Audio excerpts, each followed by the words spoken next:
Hey guys, Carl Allen. Got a really interesting kind of deal story for you today that I want to share with you on the YouTube channel. And it's about the one and only time in my career that I've ever bought a distressed business, right? So let me clarify the difference between a distressed business and a distressed seller, right? A distressed business is a business that basically isn't making any money. It's not generating any cash flow. It's got issues, it's got challenges, could be people challenges, could be customer challenges, could be supplier challenges. It's running out of cash. The tax authorities are breathing around your neck. Vendors are chasing you around the block looking for money. Amex have got a hitman out there looking for you.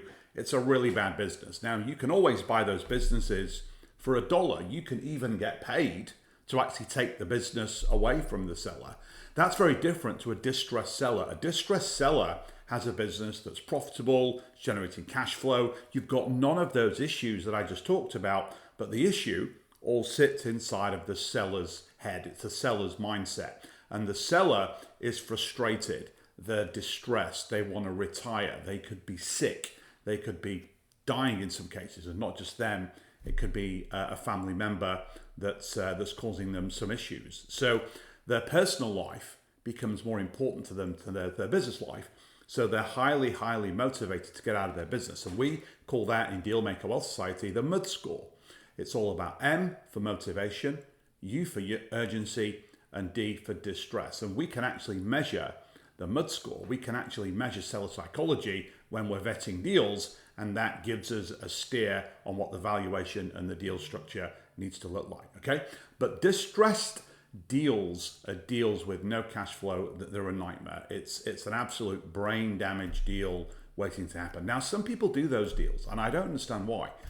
Because you're inheriting a job, you're inheriting somebody else's problems, and unless you've got extreme business turnaround chops, it's not a deal that you should get into. Anyway, I once did one, and it was the most horrible day of my life, right? So let me tell you how I did it. So I went to an event in Spain.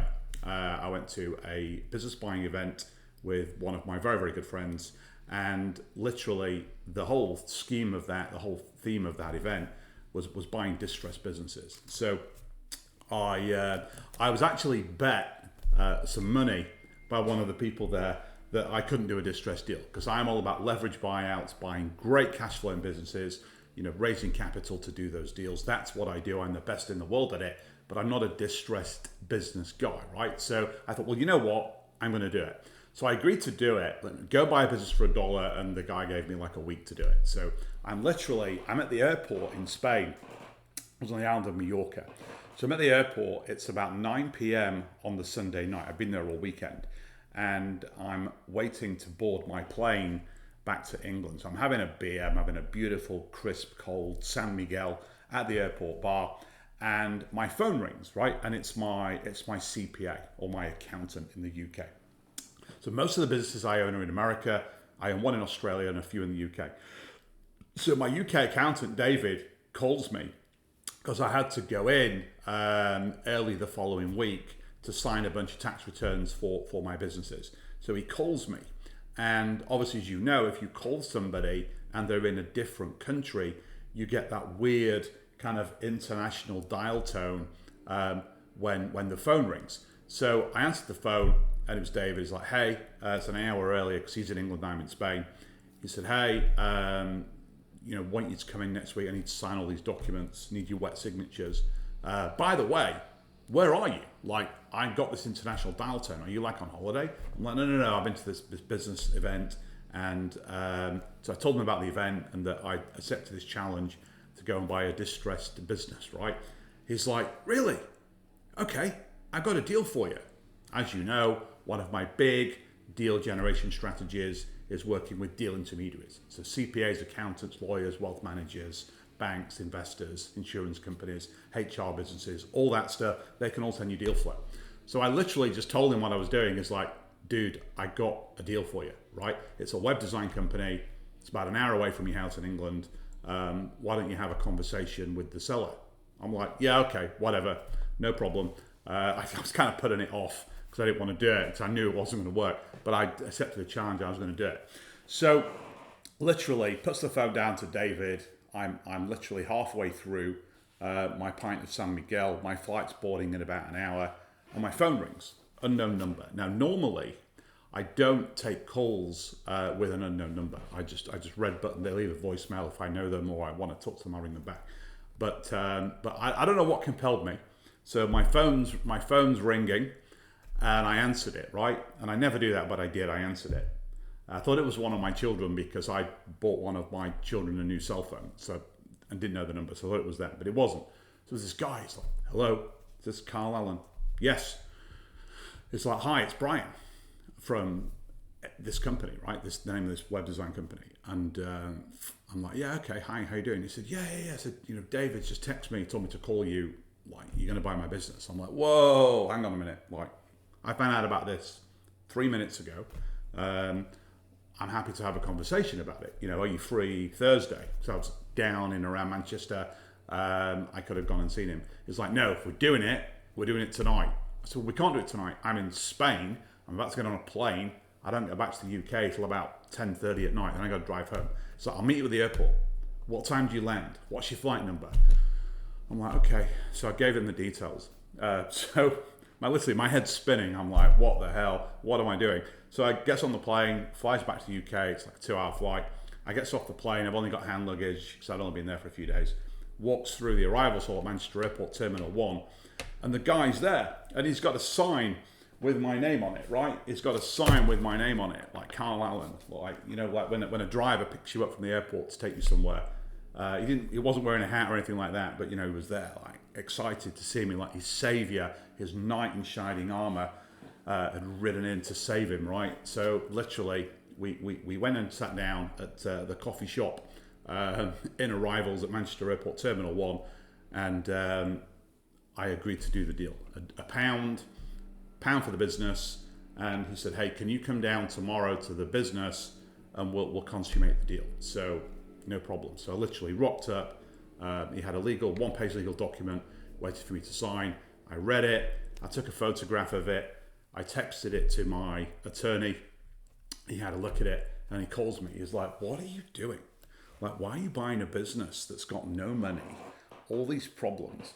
I said, "Bear with me. I'm doing it for a bet, right? Somebody bet me I couldn't do one of these deals, so I'm going to do it." So literally, so I signed the document. I had a 30-minute handover with the seller.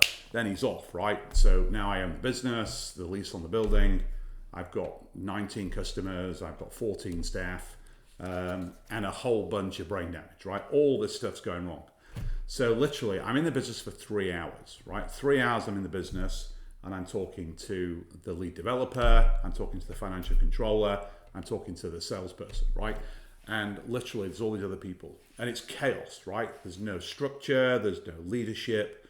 It was just an absolute nightmare. And 3 hours in, there's so many issues with this business.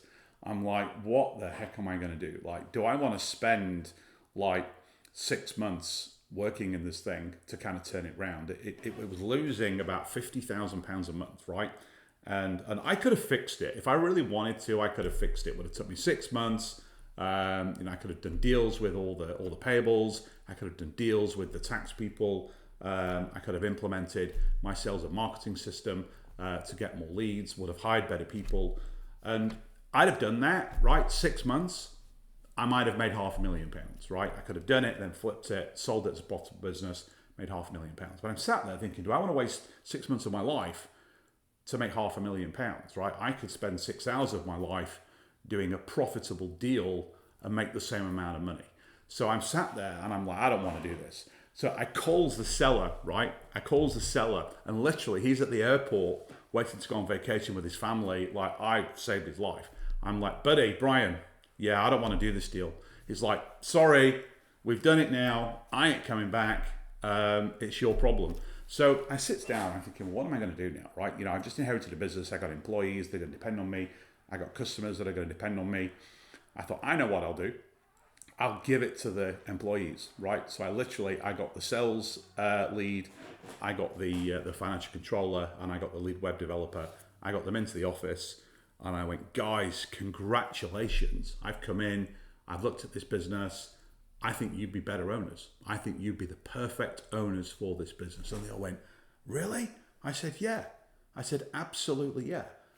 I'm going to give you each a third of the company, or I'll give each of you 25%, and then the final 25%, if you want, just give it to the employees, right? Give them a couple of points each, or however you want to do it. But sign this piece of paper, and you'll be owners of this company, and then you can divvy up the shares however you want. And they're like, whoa, that's amazing. Thank you so much. Why the seller didn't agree to do this, I don't know. Anyway, so I did that deal. 10 minutes later, I'm out, never went back. I think the business is still around. I think they managed to kind of turn it around. We made the employees part of the solution. So I think when you have key employees in a business and they're not partners, they don't have any upside, either a profit interest partnership or a profit share or real equity, then they're just employees. And when you make them a partner, when you put them part of the solution to scale and optimize and make the business more valuable, their mindset changes. They go from employee to employer. They become a partner in the actual deal. So that's what I did. And I'm driving back, and then David calls me, my accountant. He's like, hey, how did it go? I went, yeah, I did the deal, but now I've just given it back. I've given it back to the employees. Didn't make any money out of it, but it was a very, very valuable learning experience. And since then, I've probably looked at 250 deals that were very, very similar. You look at deals on broker sites and they look very profitable. And then when you get the actual numbers and you go through them, you find out that they're actually distressed businesses. They're losing money. And I literally dropped them like third period French. So I will never do a distressed deal again, ever. It was a big learning lesson for me, but I did it for a bet, and I wanted to share that story with you. So I'll be back with some more deal stories. I got hundreds and hundreds of really good stories about deals that I've done, but more importantly, the massive lessons that I've learned and how I can translate those lessons into my Dealmaker protege students so they don't make the same mistakes that I've made in my 32-year Dealmaker career. So I hope you found that useful, and I will see you soon for another video. Until then, bye for now, and don't forget to hit like and subscribe to get real-time access to all of my amazing content that I'm putting out on this platform. I will see you guys soon. Bye for now.